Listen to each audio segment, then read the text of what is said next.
رمضان المبارک کی یہ بابرکت گھڑیاں جن کے بارے میں امام شامی علیہ رحمہ فتاوی شامی کے اندر فرماتے ہیں، آپ فرماتے ہیں جو بندہ مومن رمضان کی ان گھڑیوں میں دنیا سے چلا گیا، فرماتے ہیں اللہ رب العزت تا صبح قیامت قبر پر سے اس بندے سے عذاب کو اٹھا لیتا ہے۔ جو اس مہینے کے اندر چلا گیا اللہ تو اس سے تا صبح قیامت تک عذاب کو اٹھا لیتا ہے۔ یہ اتنی فضیلت اس مہینے میں وصال کر جانے کی ہے۔ اور پھر دوسری فضیلت امام شامی رحمۃ اللہ تعالیٰ علیہ نے فرمایا جو جمعے کی رات کو بھی دنیا سے چلا جائے، فرمایا یہ فضیلت اللہ اس کو بھی عطا فرما دیتا ہے۔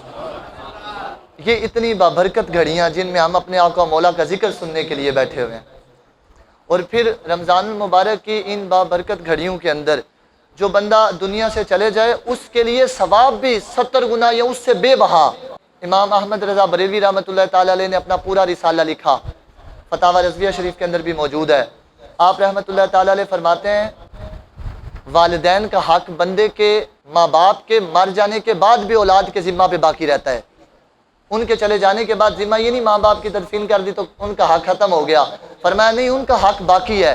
اعلیٰ حضرت نے 12 حق لکھے، ان میں سے ایک حدیث مبارکہ میں 4 حق یہ نقل فرمائے۔ فرمایا سرکار جان عالم نے فرمایا کہ ماں باپ کے دنیا سے چلے جانے کے بعد ان کے جو 4 حق ہیں ان پر پہلا فرمایا ان کا جنازہ پڑھنا۔ اگر بیٹا صالح ہے، نیک ہے، اس کی سعادت یہ ہے کہ وہ اپنے ماں باپ کا جنازہ آپ پڑھائے۔ اور پھر فرمایا کہ ان کا جنازہ پڑھنا، اور دوسرا فرمایا کہ ان کے لیے استغفار کیا جائے، اپنے ماں باپ کے لیے بخشش کی دعا کی جائے۔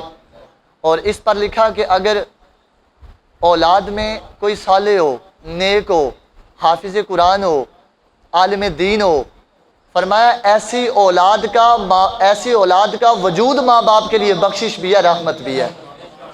اللہ اس اولاد کے صدقے ماں باپ کی خطاؤں کو معاف کر دیتا ہے۔ ادھر بھی مدرسہ موجود ہے، ادھر بھی ہمارے پاس نکاح شام ہے۔ آپ تمام احباب اپنے بچوں کو علم دین پڑھائیں، عالم بنائیں۔ جس کا بیٹا عالم دین ہوگا، حافظ قرآن ہوگا، اللہ تبارک و تعالیٰ اس کو قبر میں بھی اور قیامت کے دن بھی اس کے گناہوں کی بخشش فرما دیں گے، اعلیٰ حضرت نے لکھا۔ اور تیسری بات اس پر آپ نے فرمائی کہ اولاد کا ایک حق یہ بھی ہے کہ وہ اپنے والدین کے وعدوں کو پورا کرے، اپنے والدین کے وعدوں کو پورا کرے۔ اگر ان کے ذمے پر قرض باقی ہے تو ان کا قرض ادا کرے، اگر کسی کو اس کے والد نے کسی کا حق ادا کرنا تھا تو حق ادا کرے، نصیحت میں اگر ان کی وصیت پوری کرنی تھی تو وہ پوری کرے، فرمایا اپنے ماں باپ کے وعدے پورے کرے۔ اور چوتھی بات یہ بیان فرمایا کہ اپنے والد کے یا والدہ کی، والد کے جو دوست ہوں یا والدہ کی جو سہیلیاں ہوں، فرمایا ان کے ساتھ بھی شفقت فرمائے، ان کے ساتھ بھی دوستی رکھے، یہ کہ یہ نہ ہو کہ وہ ان کو بھول جائے۔ اور باپ کا بھائی چچا وہ تو باپ کی منزل پہ ہے، اور ماں کی بہن خالہ جو ہے وہ تو ماں کی منزل پہ ہے، فرمایا ان کے ساتھ بھی محبت کرنی ہے، ان کا بھی خیال رکھنا ہے۔ یہ رمضان المبارک کے مہینے میں 10 ہجری میں حضرت 10 رمضان المبارک کے دن حضرت سیدہ خدیجہ الکبریٰ کا وصال ہے، اور حضرت اماں عائشہ صدیقہ فرمایا کرتی تھی میں کسی ازواج مطہرات پر اتنا رشک نہیں فرماتی تھی جتنا جب سرکار میرے سامنے حضرت خدیجہ کا ذکر فرماتے تھے اس وقت میں ان کے سامنے رشک کیا کرتی تھی۔